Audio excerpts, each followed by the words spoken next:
Hi, I'm Chase Bethea. I'm a professional multi-award winning video game composer. Been working in the industry for 14 years, shipped over 25 games, done over 55 talks in 2.5 years from Game Hmm. Developers Conference to Berklee College of Music, and starting to perform more of my music around the world in live performance. This is the second interview I've done with you. You were part of my interview series the first time around. How long ago was that now? That would been 2 years ago. Yeah. So, in those last couple years, what's different with you? What have you been working on? How has life been transpiring for you since the last time we talked? Thanks for having me back. I really appreciate it. Since then, it's been interesting. I've been working on several games.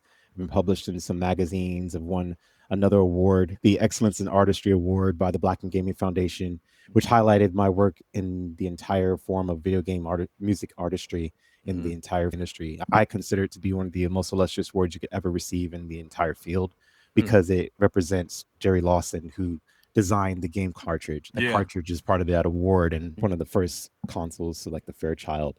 So without the cartridge, there wouldn't really be a game industry of its golden era. It's Hmm. really a high honor to receive that. And been doing some more live performances, been working on a book that'll be published this year, hopefully shipping at least four more games after the first one that we're probably discussing today. Cool.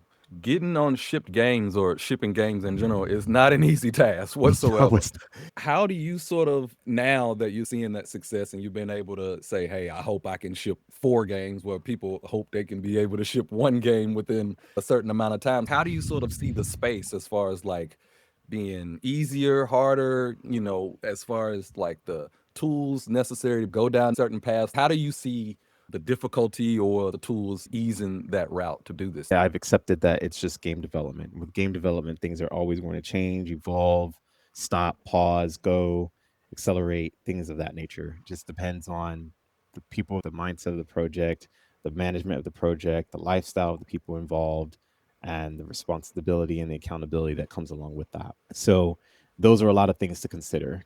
But with those things that are understood comes a lot of other mindsets to practice, which is just you're going to have patience. You're going to probably have to accept that you shouldn't have any expectations, and I think that's something that I've discovered within the past 6 months. Hmm. I've just adjusted a lot of things within my life. Like you said before, shipping a game is a miracle, but it really just comes down to the mental practices of keeping and protecting your peace about it and understanding what it is versus what it isn't. What you glorify, what you see or think it is on the surface is probably not everything that it will be. Mhm. And if you go into that with that mindset and understand that there are going to be delays, there are going to be some pauses, fluctuations, then you're going to be able to navigate it just a little bit better. Not completely, Mhm. but a little bit better. How do you go about your work and being able to relay that feeling, that emotion? How do you take what you do and mold it into what a video game soundtrack is supposed to be, or a video game sound is supposed to be? What does that mean to you? Being a video game composer, I pride myself in being able to do two things. One, I can write in almost any genre, any style. Two, Mhm. I'm able to conflate those styles if needed. And maybe a third would be I'm able to write in almost every era of game music that has existed thus far, Hmm. meaning from the Atari 2600 up until like the PS5 and what that sound is, what that palette is, what that instrumentation is for whatever those games are. The emotion is something that I'm actually trying to navigate currently in my career because it's not something that is expressed to me too often. And it seems to come to me when it's supposed to through certain people. But if I have to ask for it, it won't come to me. It's always the typical, if I introduce myself that I'm a multiple winning video game composer, they instantly go like, oh, I played Mario. I just talked to a bank teller last week and she asked me, and that's the instant thing she said. And Mhm. I think she's just trying to relate. She went further than most. She said, I used to play Mario Sunshine on the GameCube. And no, she said Mario Sunshine. And I said it's on the GameCube. She's like, yeah, it's on the GameCube. So I was thinking, like, I know the history. I can relate. How Mhm. much can she actually relate to it? Right. And so people really don't. People have a nostalgic moment, and the thing is because of the escapism that it offered, or some kind of happiness, obviously. But for my music, when I realize I'm in the real time era of it, hopefully in the far future, whereas in Their game music is Fortnite, Minecraft, and Undertale. So when they're 35, 40 years old, they're probably not going to say Mario. They're going to Yeah. say those three games because the three games of my era are Mario, Zelda, and Halo.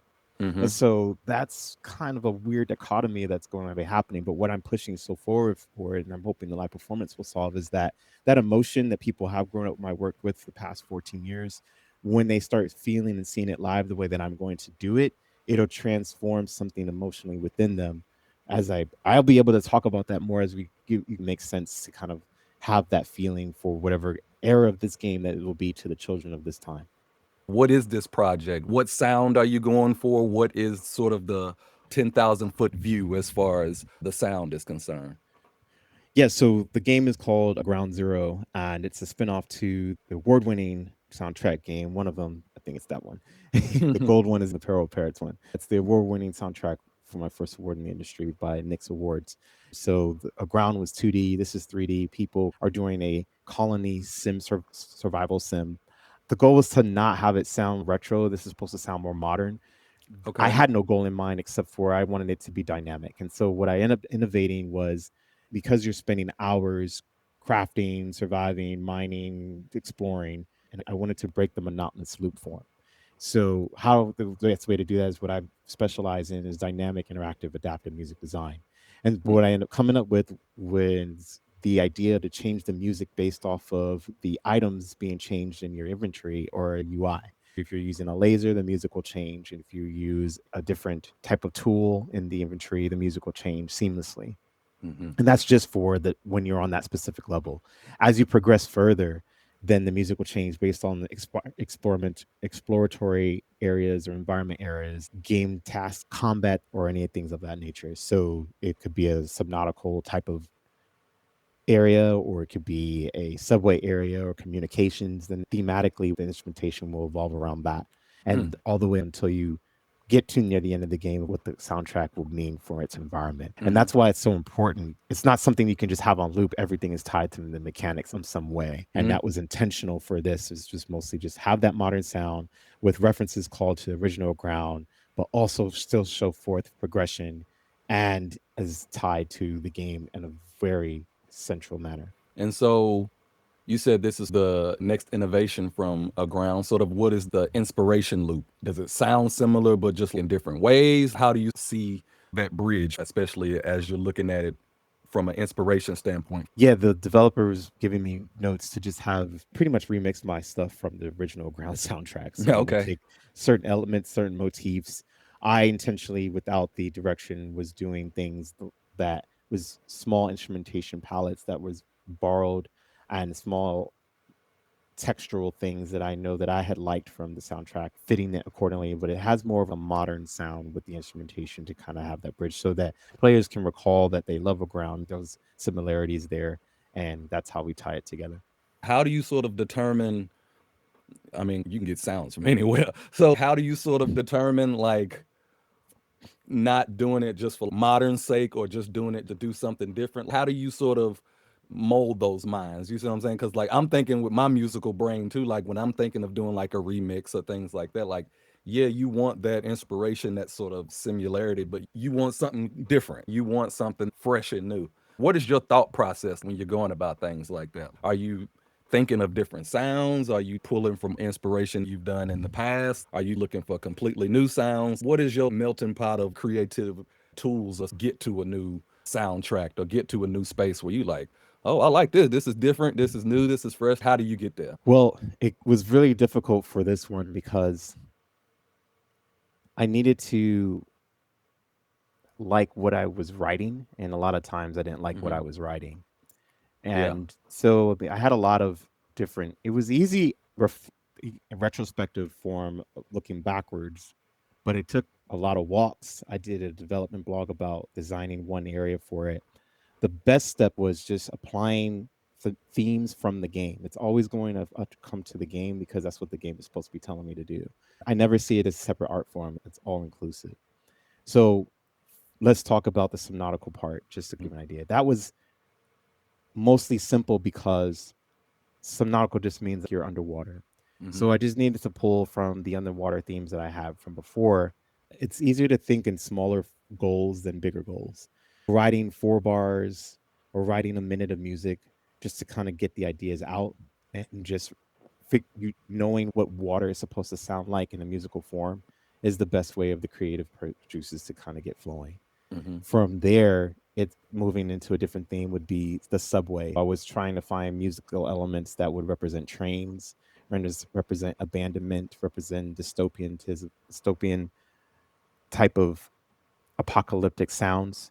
Mm-hmm. And then from the another theme of an area in the game was communications. So things that will sound like telephones or computers, but also freeing moments of just space because you were liberated from this deep pressure of being submerged underneath layers of pretty much earth Mm-hmm. that Yeah. you were trying to ascend from. I see the guitar back there. Give people a rundown of the instruments you play and give a little bit of a background as sort of like how, the live sound, because we'll get into like the live performances and stuff in a minute. Sure. Like when you're creating stuff electronically or using what I call internet sounds as opposed to live sound, live music, how do you sort of bridge those gaps, especially as technology continues to grow and people are leaning more into the internet sounds? How do you view your live things as opposed to things you might create via computer or AI? How do you sort of bridge those two ideas? There's nothing better than having a real instrument at your hands. And so the feeling that you and the connection that you have with the real instrument will never be replaced by a computer. Mhm. Computer can do things at a quicker and a nice sonic faster way, but the dexterity and the prowess that you typically will build within yourself for that instrument will always be greater because there's a human element, your experience, your emotions, your thoughts, your touch, and that's what that all of that goes into a sound when you are actually connected with something that creates sound. In terms of bridging the gap, it's just mostly just having a way to just have it captured, but there's still a difference between it being captured and recording it into the digital audio workstation Mhm. versus performing it live. It comes down to how well you're performing either live or within the studio at capturing the emotion and the intent of what you're trying to achieve.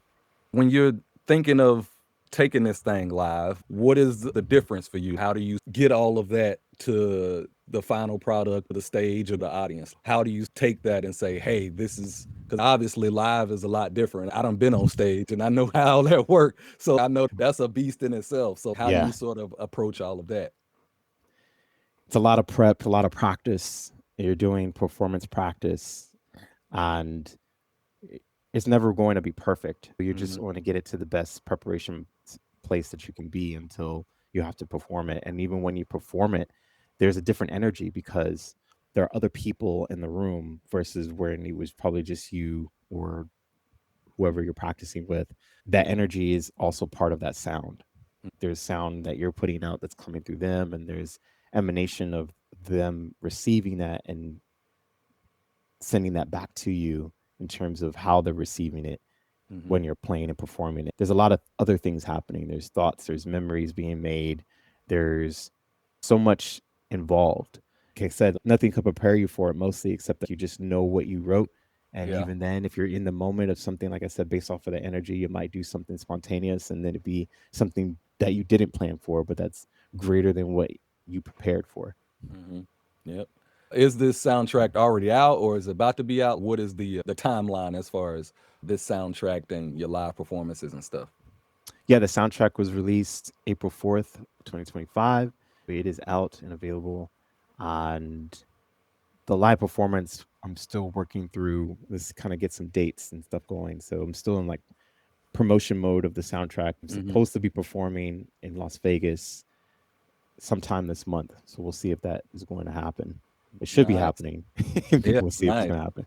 How do you go about promoting your work? How do you get people out of that mode? It's kind of good in a way because people automatically sort of, in a way, they sort of see you and they like, oh, well, I can see what you do. You know what I'm saying? Like, in a way, like they can like, oh, you would be the guy that put the music on Mario. But like, how do you sort of get people like around that part? And it's like, okay, now I'm about to live perform and things like that. If they have that same thought, it's like, well, so are you going to play Mario on stage? How do you get people to wrap their minds around what it is you do? Yes, I do this thing, and yes, Mario has music, but like, there are other games, there are other ways that music is portrayed in games. Like you said, there's music that is just for the interface. There's some music that's just for certain actions. Like some sounds everybody might not even hear in a game simply because they didn't interact in a certain way. How do you get people to wrap their minds around like what it is you actually do?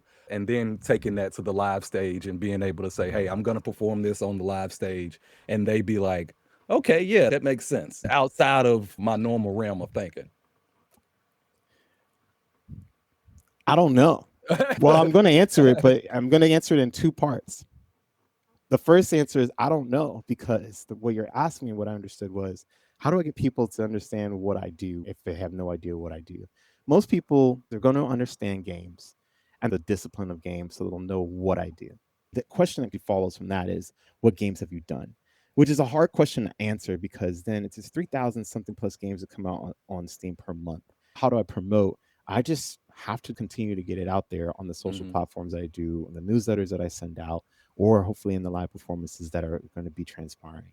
She has the memory of that. But how I know is because when I said the title, she said, so you make the games? And so I say, I make the music for the game. And she's like, oh, okay. And I don't know, because I've gotten that answer before. Whereas they think I make the game. It's like, no, I'm not doing all of that. I'm just making the music for the game that you hear. What I'm hoping for with more live performances is that when I've conducted orchestras at MagWest or worked with some artists at MagFest and the ensembles being performed, that is an audience that gets it because they're there for video game music. So I don't have to over explain in that regard. It usually has a visual behind it. And so I'm going to be taking the visuals of me doing the solo performances and having the game being performed behind. The best success of that was when I did it for my senior recital, the first of its kind at that school that ever streamed it and did that. And that solves the problem because it's a video game, so you visually see what the happening on the screen while I'm writing or conducting or performing the music in real time, which is the live performance. If it doesn't have that visual, and if people don't, they'll hear the music first before they'll see it. So that's good. Hopefully, if it's good enough, they'll be curious to see, oh, there's a visual. Oh, it's a video. It's snowballing into the understanding of what they'll be able to do. How do you like? What is your timelines as far as like when you creating like? Because like you said, you've worked on a lot of projects. You get to do a lot of things now.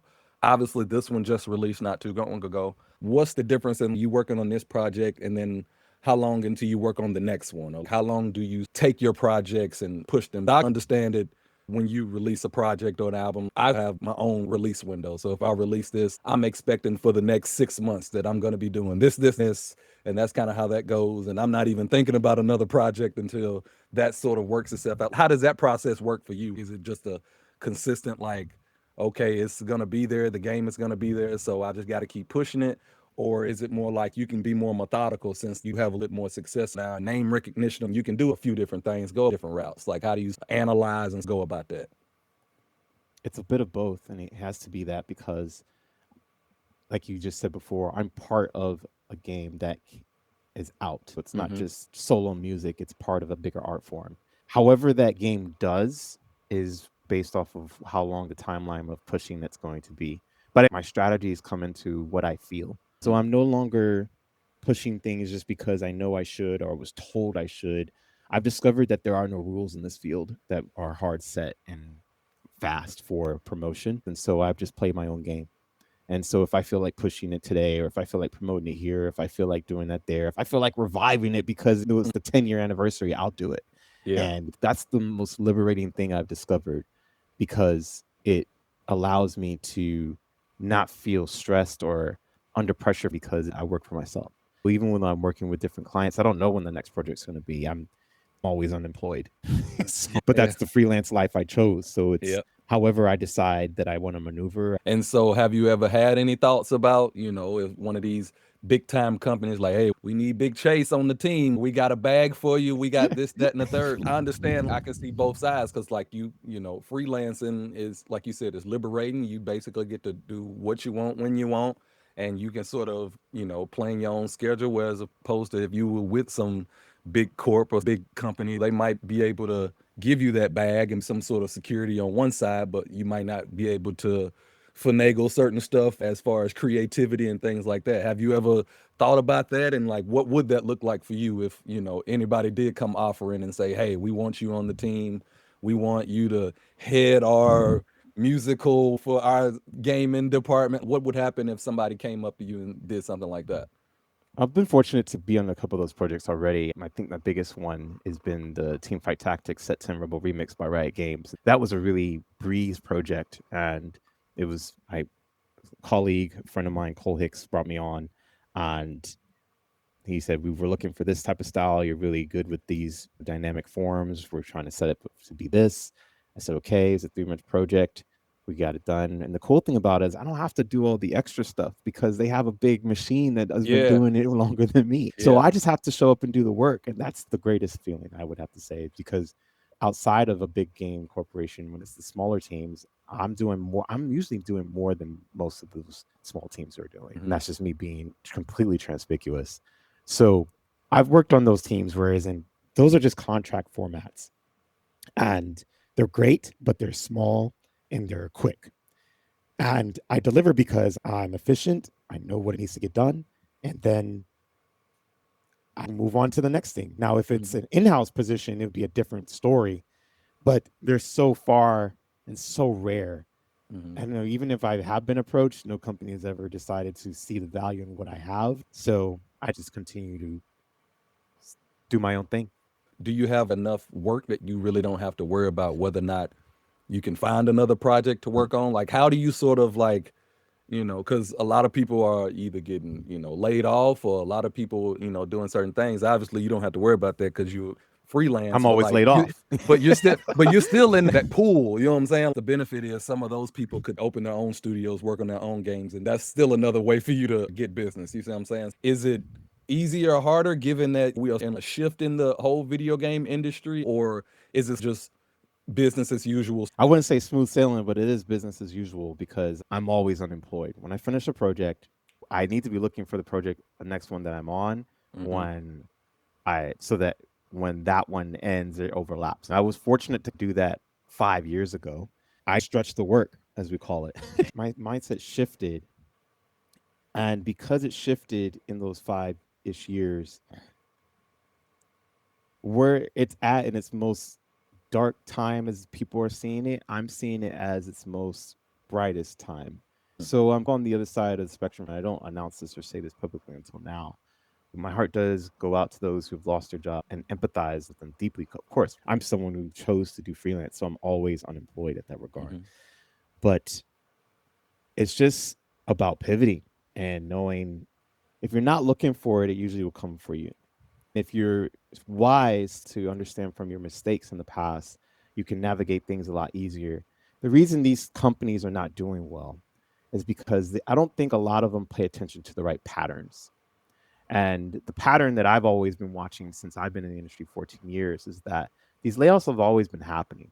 It just haven't happened at a scale that it was happening at. And so when this pandemic thing happens, there's a rubber band effect. Where you pull the rubber band so much, eventually it's going to snap. And so it snapped.